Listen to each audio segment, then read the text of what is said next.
Welcome back to Inside Sources. For this segment, we want to look at the crunching fuel scarcity that has been on for quite a while. And of course, the issues around the transparency of NNPC that just released their audited financials not too long ago.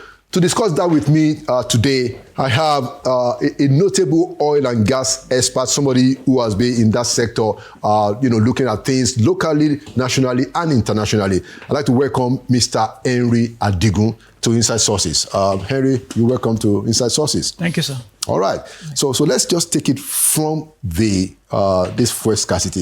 You see that it's off and on. NNPC says that where we have enough stock, that will last for normally they say 90 days. But it seems that this thing is not really adding up, considering the number of times that people have been on the queue and then it will go and then it will come back. Right now, it's not going. So Mr. Adigun, what do you think is actually happening? The biggest challenge right now is we don't have products. We've known we'll be here since February, January. Anybody working in that sector would have known this since January, February. When we started having cancellation of our orders by suppliers because we owe them money, this was going to happen. The way it's working right now is NNPC is forced to bear the burden of subsidy, which they've called under recovery again, another word where it always gets confusing. You tell us under recovery, what does it mean? You're subsidizing. So now they've got to bear that burden. Government owes them money. I know the last request they made to government was to pay them close to about 2.8 trillion naira of debts for subsidy, which government denies is happening, which started back in July last year. And because they cannot, and then because there's a directive again for them to remit all money from crude sales into the CBN account, they are left stranded with no cash. So they carry the burden, they can't pay suppliers, and this was going to happen inevitably. So we got to the point where there is no supply. Now, the last time they said it was rainstorm and thunderstorms and hail, the other time, the biggest challenge we have in the sector is pricing. Once we keep on denying or lying and do not price properly, there can't be supply. Because nobody will bring in, NNPC has been the only company bringing petrol.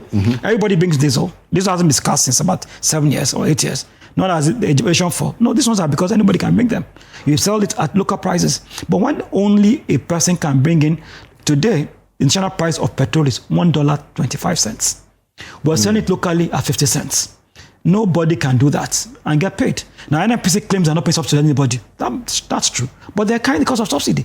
So somebody's paying for it because you can't buy something at $1, sell at 50 cents, and say you're not paying subsidy. You've been doing that for the past, since July last year. Right. And it changes with the exchange rate variation. So that's the challenge we have right now. And what I expect is, it's a challenge for the government now itself because inflation is at the rates they are in. Any increase in petrol prices will spike inflation more. But we can't keep on lying to the people. We can't keep on giving a facade. Right.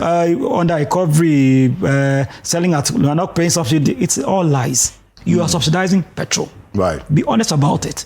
Find a way to deal with it. Your decisions about remove subsidy were not well thought through. It was a good decision, but it wasn't well thought through. You didn't plan on mitigating the circumstances of removing it. You had no counter plan to get people back for cushioning the effects. Now you've done it. Go back to the drawing board and do it all over again. What in your own view is the way out? You can't afford subsidy. My estimates Right. is that by December, at this exchange rate, we'll have had 8.2 trillion on subsidy. Government in its own false figures, they give around... Which in this circumstances will be monies that NNPC is losing. The Nigerian government is losing, not NNPC. Because they are saying that there's no subsidy like you are... No, but that's the point. That's the point I don't understand.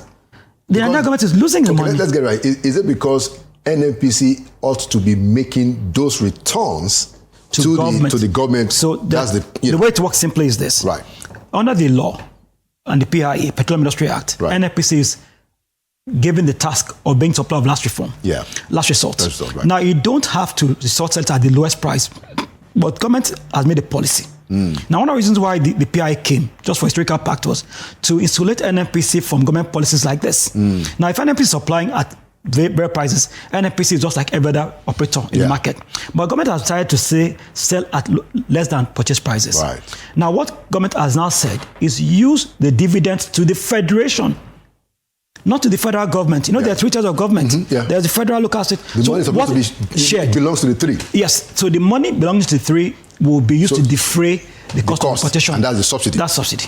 So at the end of the day, you're going to spend 8-point-something trillion, which will not go into local government revenues, which will not go to state revenues or federal revenues to be subsidy. Okay, so you were talking about the way out. The way out for me is have an honest conversation about this. We all know that the subsidy regime was littered with a lot of corruption. We also all agree that subsidy removal has effects on inflation. The point was this: when they were coming to government last year, the advice was, yes, remove subsidy, but develop a timetable for doing it. Do it in phases. Do it in ingredients, and ensure that you had adequate systems in place. Now, you haven't done that. Go back to drawing board. You can't afford this. You're borrowing money. You're in debt. You're borrowing more and more for something that is a consumptive action. Go back and say, okay, look, here is where we are. Your CNG plan hasn't worked, which is an alternative. You haven't talked about food prices are galloping.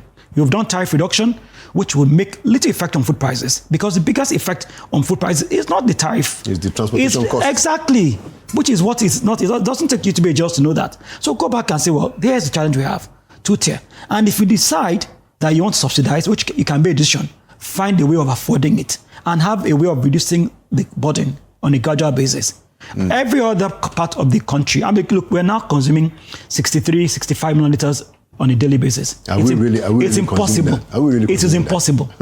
Under the last regime, when we did it on 2016, we moved from 65 to 34. When we equalized prices, because there wasn't any taken to Togo or Benin Republic. It was same price everywhere. But today, everybody in Benin Republic will buy from Nigeria. Why would I buy from my own country when I can buy cheaper from Nigeria, take it there? Same thing affecting many other products.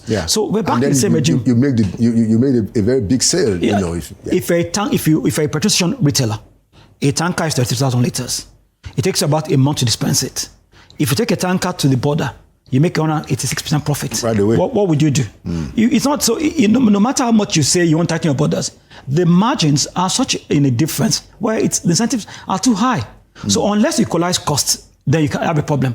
And this challenge is you're not only subsidizing Nigerians, West Africa, you're spending Nigerians' inheritance on a non-renewable energy source to fritter it away. So Nigerians are the burden of something where Benin Republic, Togo, and Niger Republic are enjoying, and we are suffering everything. Interesting. Now, so quickly back to this, to the fuel scarcity situation, based on what you know and what is happening.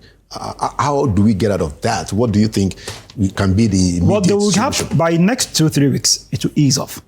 Because NNPC has asked supply outside their normal suppliers to bring in.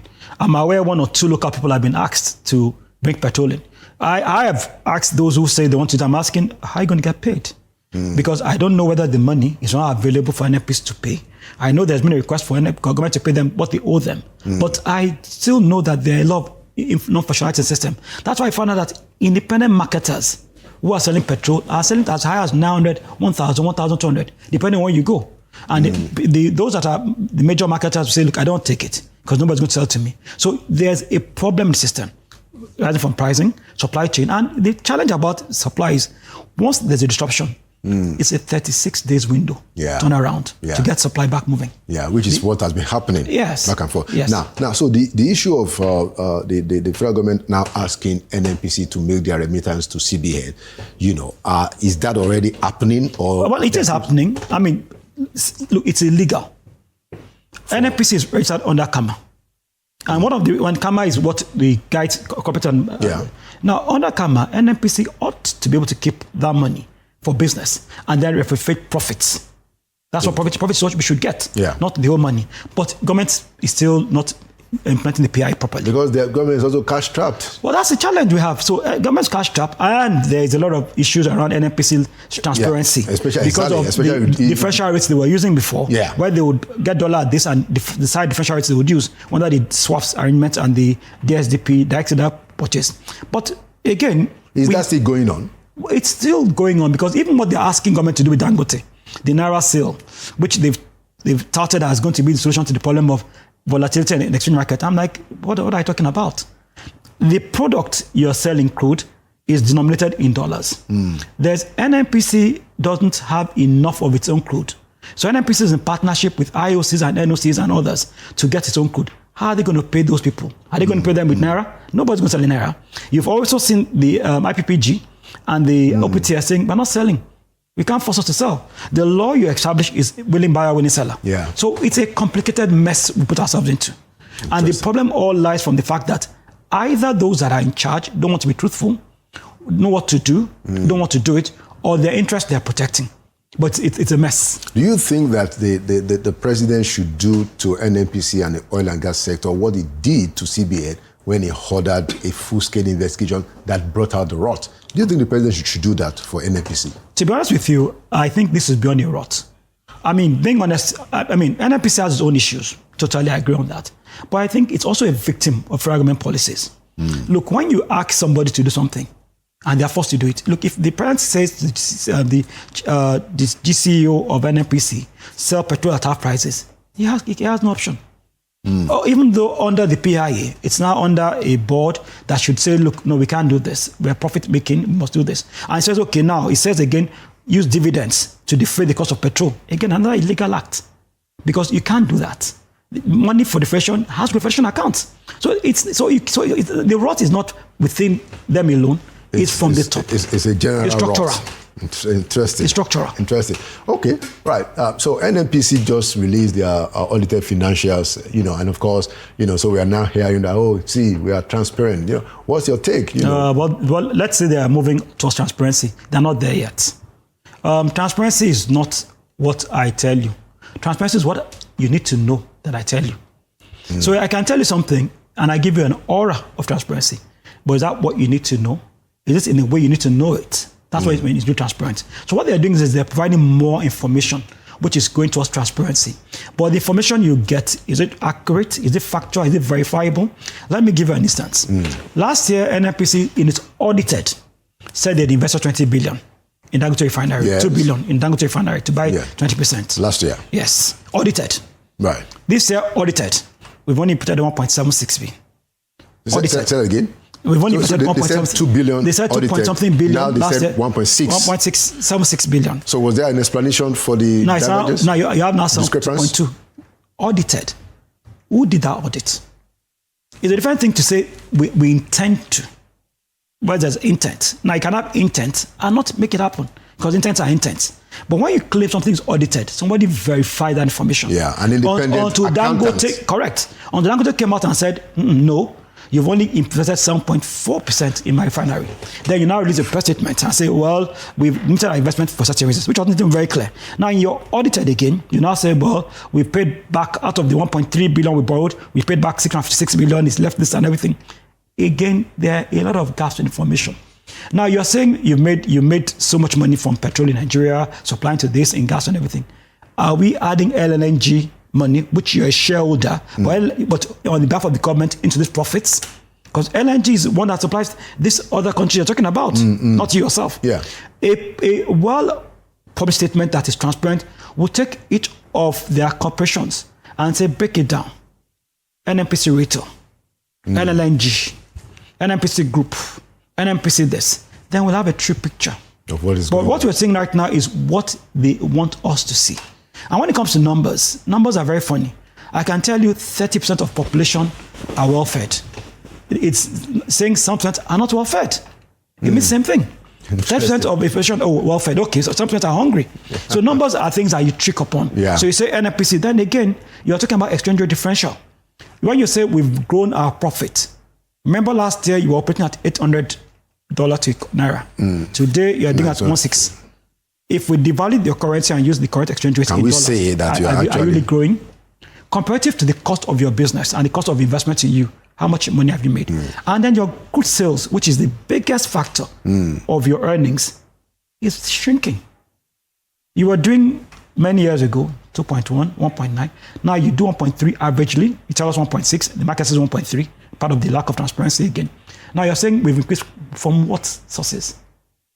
Are the code sales, are you getting more code other than declared? So there anybody who was interested enough, who pick holes in it, but who is interested in. This kind of things, the board that you sign up on it, it's not really there. So there are a lot of issues. I mean, it's a movement towards transparency. Yeah. But information is what I want you to see. Transparency is what you need to know. Excellent. Last question, arising from this conversation. So we have auditors who do this job. So this rot, quote unquote, it's not just NNPC or structural. How come you have auditors who are also signing off on these things and then the following year is changing? Isn't that also a societal worry? It's a big one. There was an NNPC report in 2014 by PwC auditors. And the disclaimers were like 11. And I asked a friend of mine who was working there, I said, if I had to audit any place and I put enough disclaimers like this on my report, then it's not worth it. So what were the disclaimers? Well, this is based on what they were told. This is based on everything. That's it. Anybody. But that's not auditing. Well, that is not. That's everybody says that. What are you doing? Why put your name on something you can't vouch for? Whenever you lend your name to an audit, you are lending your integrity to the audit. You are lending your reputation to the audit. Once you now make enough disclaimers and say, well, this, and everything, then you're just saying, look, take this with a pinch of salt. So again, these are the kind of issues we're talking about. And we also have NITI, which is doing a fantastic job. Yeah. Also always punching holes. That's the extractive industry transparent initiative. Yeah. That also has those gaps in it. Which is different from what the NNPC talks about. When you see the likes of Taujo Audu and Co, what they report working with NIT and Co, there are a lot of disparities. Then who do you believe? And that's the issue we have. And so again, like you said, there's structural issues, there's societal issues. Yeah. But then it's what it is. When businesses are forced to compromise because of whatever issues, this is what we arise. Interesting. Thank you so much, Mr. Henry Adigun. And I think it's important to make the point that, the auditors, at least this important point about the auditors of NNPC, it's important for you also to come and give us an explanation. Nigerians deserve to know why what was audited last year is different from what was audited this year. It's not just about NNPC, which we believe there are issues. It's not just about government, and we have asked the president to find out what is going on in NNPC, but it's also about us as a people. The accountants that are doing this, they are Nigerians, they are not government agents. So it's important for them to also clarify what is going on. Thank you so much, Mr. Adigun, for coming to Thank you, sir. Inside Sources. Thank you, sir.